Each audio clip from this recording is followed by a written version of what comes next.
Kumbh Mela episode 2ಕ್ಕೆ ತಮಗೆಲ್ಲರಿಗೂ ಸ್ವಾಗತ. ನಿನ್ನೆ ಎಪಿಸೋಡ್ 1ನಲ್ಲಿ ಅಗಸ್ತ್ಯೇಶ್ವರ ಮತ್ತು ನರಸಿಂಹಸ್ವಾಮಿ ದೇವಸ್ಥಾನ ನೋಡಿದ್ವಿ. ಮೂರನೇ ದೇವಸ್ಥಾನ ಇಲ್ಲಿ ಕಾಣ್ತಾ ಇದೆಯಲ್ಲ, ಇದು ಭಿಕ್ಷೇಶ್ವರ ಅಂತೇಳಿ. ಸೊ ನೀವು ಇಲ್ಲಿ ಕೂಡ ಹೋಗಿ ಸ್ನಾನವನ್ನು ಮಾಡ್ಬೋದು. ಇಲ್ಲಿಗೆ ನೀವು ಹೋಗ್ಬೇಕು ಅಂತ ಹೇಳಿದ್ರೆ ಭೋಸ್ಲೆ ಸರ್ಕಲ್ ಕಡೆಯಿಂದ ನೀವು ಇಲ್ಲಿಗೆ ಬರಬೇಕಾಗತ್ತೆ. ಆ ಬ್ರಿಡ್ಜ್ ಎಂಡ್ ಆದಂತಹ ನಂತರದಲ್ಲಿ ಕೆಂಡನಕೊಪ್ಪಲು ಅಂತಿದೆ, ಅಲ್ಲಿ ನಿಮಗೆ ಇಲ್ಲಿಗೆ ಬರೋದಕ್ಕೆ ದಾರಿ ಇದೆ. ಭಿಕ್ಷೇಶ್ವರ ದೇವಸ್ಥಾನದ ಮುಂಭಾಗ ಸ್ನಾನವನ್ನು ಮಾಡಲಿಕ್ಕೆ ವ್ಯವಸ್ಥೆಯನ್ನು ಮಾಡಿರೋದನ್ನು ನಾವಿಲ್ಲಿ ನೋಡ್ತಾ ಇದ್ದೀವಿ. ಸೊ ಎದುರುಗಡೆ ಕಾಣ್ತಾ ಇರೋದು ಅಗಸ್ತ್ಯೇಶ್ವರ ದೇವಸ್ಥಾನ, ಅಲ್ಲೂ ಕೂಡ ಒಂದು ಸ್ನಾನ ಸ್ಥಳ ಇದೆ.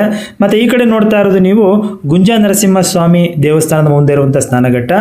ಸೊ ಇದು ಈ ಮೂರೂ ನದಿಗಳು ಸೇರುವಂಥ ಒಂದು ಸೆಂಟ್ರ್ ಪಾಯಿಂಟ್ ಅಂತೇಳಿ ಕರಿತೀವಿ. ಇಲ್ಲಿ ನಂದಿಯ ಒಂದು ಸ್ತಂಭ ಇದೆ ಅಂತ ಹೇಳ್ತಾರೆ. ಸೊ ಇಲ್ಲಿ ಭಿಕ್ಷೇಶ್ವರ ದೇವಸ್ಥಾನದ ಮುಂದೆ ಸಾಕಷ್ಟು ಜನರು ಕಡಿಮೆ ಇದ್ದಾರೆ. ನೀವೇನಾದರೂ ಹೋಗಿ ಸ್ನಾನ ಮಾಡಬೇಕು, ರಶ್ ಇರೋ ಕಡೆ ಬೇಡ, ನಮಗೆ ಫ್ರೀ ಇರೋದು ಬೇಕು ಅಂತ ಹೇಳಿದ್ರೆ ಈ ಭಿಕ್ಷೇಶ್ವರ ದೇವಸ್ಥಾನದ ಮುಂದೆ ಹೋಗಿ ನೀವು ಸ್ನಾನವನ್ನು ಮಾಡಿಕೊಂಡು ಇಲ್ಲಿಂದ ಕೂಡ ದರ್ಶನವನ್ನು ಪ್ರಾರಂಭ ಮಾಡ್ಬೋದು. ಬನ್ನಿ ಈ ಭಿಕ್ಷೇಶ್ವರ ದೇವಸ್ಥಾನ ಯಾವ ಥರ ಇದೆ ಅಂತ ನೋಡೋಣ. ಫ್ರೆಂಡ್ಸ್, ಈ ಕುಂಭಮೇಳದಲ್ಲಿ ಅಗಸ್ತ್ಯೇಶ್ವರ, ಮೂಲತಾನೇಶ್ವರದಷ್ಟೇ ತುಂಬ ಮಹತ್ವವಾದದ್ದು ಭಿಕ್ಷೇಶ್ವರ ಮತ್ತು ಆನಂದೇಶ್ವರ ಅಂತೇಳಿ ಇನ್ನೆರಡು ಶಿವನ ದೇವಸ್ಥಾನಗಳು. ಸೊ ನಾವು ಇಲ್ಲಿ ನೋಡ್ತಾ ಇರುವುದು ಭಿಕ್ಷೇಶ್ವರನ ದೇವಸ್ಥಾನ. ಕುಂಭಮೇಳಕ್ಕೆ ಬಂದಂತಹ ಭಕ್ತಾದಿಗಳು ಈ ಒಂದು ದೇವಸ್ಥಾನಗಳನ್ನು ಕೂಡ ವಿಸಿಟ್ ಮಾಡಿ ಹೋಗಬೇಕು ಅನ್ನುವಂಥದ್ದೊಂದು ಪ್ರತೀತಿ ಇದೆ. ಬನ್ನಿ ಈ ಒಂದು ಕುಂಭಮೇಳದ ಬಗ್ಗೆ ಅಲ್ಲಿನ ಅರ್ಚಕರು ಸಾಕಷ್ಟು ಮಹತ್ವಪೂರ್ಣವಾದಂತಹ ಮಾಹಿತಿಯನ್ನು ನಮ್ಮೊಂದಿಗೆ ಹಂಚಿಕೊಂಡಿದ್ದಾರೆ. ಸೊ ಬನ್ನಿ ಅವರೇನು ಹೇಳ್ತಾರೆ ಅಂತ ಅವರಿಂದನೇ ಕೇಳಿ ತಿಳ್ಕೊಳ್ಳೋಣ. ಕಾಶಿಗಿಂತ ಒಂದು ಪುಣ್ಯಕ್ಷೇತ್ರ ಇದು. ಕಾಶಿಗೆ ಹೋಗೋ ಬದಲು ಇಲ್ಲಿ ಕಾವೇರಿ ಕಪಿಲ ಸ್ಫಟಿಕ ಸರೋವರ ತ್ರಿವೇಣಿ ಸಂಗಮ ಅಂತ ಇಲ್ಲಿ ಸ್ನಾನ ಮಾಡಿ ಹರಿಹರ ಬ್ರಹ್ಮಾದಿಗಳಿದ್ದಾರೆ. ಇಲ್ಲಿ ಗುಂಜಾ ನರಸಿಂಹಸ್ವಾಮಿ ಮತ್ತೆ ಅಗಸ್ತ್ಯೇಶ್ವರ ಇವೆರಡು ದೇವಸ್ಥಾನದ ದರ್ಶನ ಮಾಡಿ ಮುಂದೆ ಹೋದ್ರೆ ಒಂದು ಒಳ್ಳೆಯದಾಗುತ್ತೆ. ಆಮೇಲೆ ಏನಪ್ಪಾ ಅಂದ್ರೆ ಇಲ್ಲಿ ಅಕ್ಷೇಶ್ವರ, ಭಿಕ್ಷೇಶ್ವರ, ಆನಂದೇಶ್ವರ, ಮೂಲತಾನೇಶ್ವರ, ಗಾರ್ಗೇಶ್ವರ 5 ಲಿಂಗಗಳನ್ನು ಅಗಸ್ತ್ಯ ಮಹರ್ಷಿಗಳಲ್ಲಿ ಪ್ರತಿಷ್ಠಾಪನೆ ಮಾಡಿ ಮಡಗಿದ್ದಾರೆ, ಇಟ್ಟಿದ್ದಾರೆ. ಇಲ್ಲಿ ಬಂದು ಕಾಶಿಗೆ ಹೋಗೋ ಬದಲು ಇಲ್ಲೇ ಬಂದು ಸ್ನಾನ ಮಾಡಿ ಹೋದ್ರ ಒಂದು ಪುಣ್ಯಕ್ಷೇತ್ರ ಅಂತ ಇದೆ, ವಿಶೇಷ ಇದೆ ಇಲ್ಲಿ. ಮತ್ತೆ ಇಲ್ಲಿ ಅಗಸ್ತ್ಯ ಮಹರ್ಷಿಗಳ ಪಾದ ಇದೆ, ಲಿಂಗ ಇದೆ, ಮತ್ತೆ ಪಾದ ಇದೆ, ರುದ್ರಪಾದ ಅಂತ ದರ್ಶನ ಮಾಡಬಹುದು. ಇಲ್ಲಿ ನಂದಿ ಹತ್ರ ಸ್ಫಟಿಕ ಸರೋವರ ಅಂತ ಅಲ್ಲಿ ಉದ್ಭವ ಆಗೋದು, ಕಣ್ಣು ಕಾಣಲ್ಲ, ಗುಪ್ತಗಾಮಿನಿ ಅಂತ ಅದ್ರೊಳಗಡೆ ಹೋಗುತ್ತಾ 3 ನದಿ ಸೇರಿ ಕೆಳಗಡೆ ಹೋಗೋದು. ಇಲ್ಲಿ ಸ್ನಾನ ಮಾಡಿ ಹರಿಹರ ಇವ್ರನ್ನ ಎಲ್ಲೂ ಹರಿಹರ ಇಬ್ರು ಇರಲ್ಲ, ಇಲ್ಲೇ ಇರೋದು. ಇಲ್ಲಿ ಬಂದು ಬ್ರಹ್ಮಾಸ್ವತ ಇದೆ, ಬ್ರಹ್ಮ ವಿಷ್ಣು ಮಹೇಶ್ವರ ಪಾದಗಳಿದೆ, ಅಲ್ಲಿ ಹೋಗಿ ನಮಸ್ಕಾರ ಮಾಡಬಹುದು.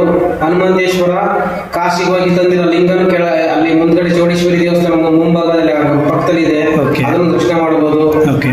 ಎಲ್ಲ ಪುಣ್ಯಕ್ಷೇತ್ರ ಇದೆ. ತ್ರಿವೇಣಿ ಸಂಗಮ, ತಿರುಮ ಕೂಡಲು, ನರಸೀಪುರ ಅಂತ ಕಾಶಿಗಿಂತ ಒಂದು ಪುಣ್ಯಕ್ಷೇತ್ರ ಇದೆ. ಕಾಶಿಗೆ ಹೋಗಬಹುದು ಇಲ್ಲೇ ಬಂದು ಗುಂಜಾ ನರಸಿಂಹಸ್ವಾಮಿ ದೇವಸ್ಥಾನದಲ್ಲಿ ಹೋಗಿ ಅಲ್ಲಿ ಇದೆ, ಕಂಚಿಲ್ ಬಿಟ್ರೆ ಇಲ್ಲೇ ಇರೋದು, ಅಲ್ಲಿ ಅದನ್ನ ಮುಟ್ಟಿ ನಮಸ್ಕಾರ ಮಾಡಬಹುದು. ಮತ್ತೆ ಕಾಶಿಗಿಂತ ಒಂದು ಗುಲಗಂಜಿ ತೂಕ ಜಾಸ್ತಿ ಗುಂಜಾ ನರಸಿಂಹಸ್ವಾಮಿ ದೇವಸ್ಥಾನ ಇರೋದು, ಅಲ್ಲಿ ಹೋಗಿ ದರ್ಶನ ಮಾಡಿ ಮುಂದೆ ಹೋಗ್ಬೋದು. ಹಿಡಿದಾರೆ ತೂಕನ ಅಂದ್ರ ಕಾಶಿಗೂ ಇಲ್ಲಿಗೂ ಅಂದ್ರೆ ಕಾಶಿಗಿಂತ ಇಲ್ಲಿ ಒಂದು ಗುಲ್ಗಂಜಿ ತೂಕ ಜಾಸ್ತಿ ಇದೆ. ಈ ಕ್ಷೇತ್ರ ಇದು ಪುಣ್ಯಕ್ಷೇತ್ರ ಅಂತ ಅಂದ್ರ ಇಲ್ಲಿ ದೇವತೆಗಳೆಲ್ಲ ಇಲ್ಲೇ ಇದ್ದು, ರಾಜರು ಮತ್ತೆ ದೇವತೆಗಳೆಲ್ಲ ಇಲ್ಲಿ ಇದ್ದು ಹೋಗಿರೋದು.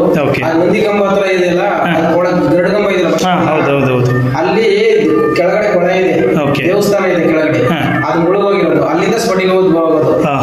ಇದೆಲ್ಲ ಅವಾಗ ಅಗಸ್ತ್ಯ ಮಹರ್ಷಿಗಳು ತುಂಬಾ ಒಳಗೆ ಬಾಳೆ ಎಲೆ ಮೇಲೆ ಕುತ್ಕೊಂಡು ಆ ಕಡೆಗೆ ಹೋಗಿ ಈ ಕಡೆಗೆ ಬರ್ತಾ ಇದ್ರಂತೆ.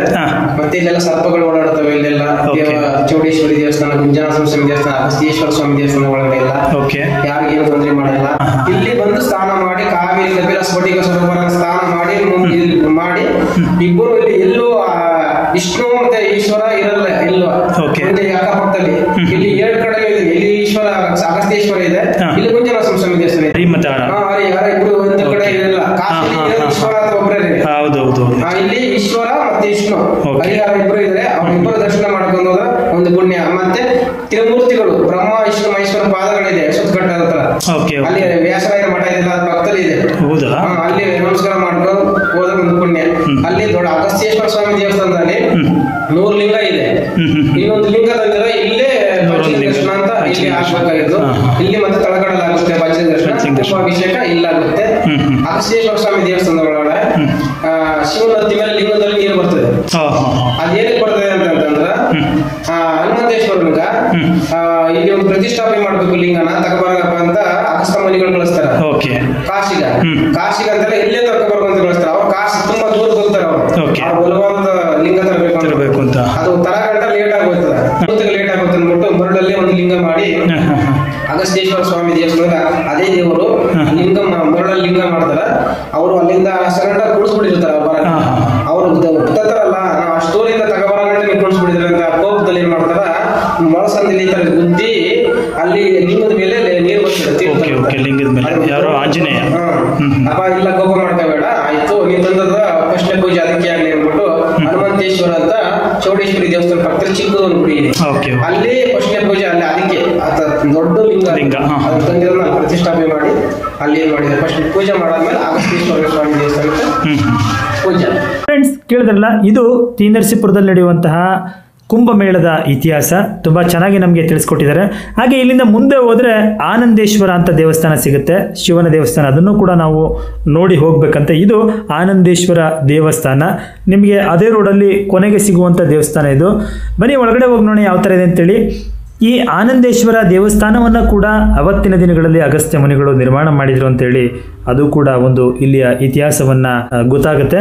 ಸೊ ನೀವು ಇಲ್ಲಿ ಒಳಗಡೆ ನೋಡ್ತಾ ಇದ್ದೀರಿ, ಇವೆಲ್ಲವೂ ಸಾಕಷ್ಟು ಹಳೇ ಕಾಲದ ದೇವಸ್ಥಾನಗಳು ಇಲ್ಲಿ ಒಳಗಡೆ ನಮಗೆ ನೋಡೋದಕ್ಕೆ ಸಿಗ್ತಾ ಇರುವಂಥದ್ದು. ಸೊ ಶಿವನ ಒಂದು ವಿಗ್ರಹ, ಇದು ಆನಂದೇಶ್ವರ ಸ್ವಾಮಿಯ ವಿಗ್ರಹ ಅಂತೇಳಿ ನಮಗೆ ಗೊತ್ತಾಗುತ್ತೆ.